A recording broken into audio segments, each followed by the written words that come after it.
ধন্যবাদ এই সুযোগ দেওয়ার জন্য। আমি ন্যাশনাল খ্রিস্টিয়ান ফেলোশিপ অফ বাংলাদেশের জেনারেল সেক্রেটারি মার্থা দাস। আজকে সুন্দর সুযোগের জন্য আমরা সর্বশক্তিমান ঈশ্বরকে ধন্যবাদ জানাই এবং জামাত ইসলামের আমির মহোদয়ের সাথে আমরা কথা বলেছি। উনি যে আশ্বাসগুলো দিয়েছেন সেটাই আমি একটু আরবার রিপিট করতে চাই, যেটা উনি জাতির উদ্দেশ্যে বলেছেন। সেটা হলো, যদি মহান সৃষ্টিকর্তা ওনাদেরকে এই দেশ পরিচালনা করার সুযোগ দেন, তাহলে এই বাংলাদেশের শারিয়া ল অর্থাৎ শারিয়া আইন উনি বাস্তবায়ন করবেন না। এটা আমাদের জন্য খুব ভালো বিষয় ছিল।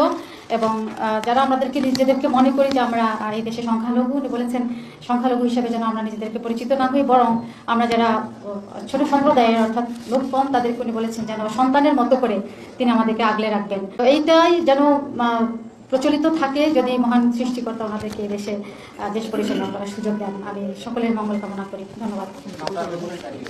সরি, আমার নাম মার্থা দাস। আমি ন্যাশনাল খ্রিস্টিয়ান ফেলোশিপ অফ বাংলাদেশের জেনারেল সেক্রেটারি। Thank you.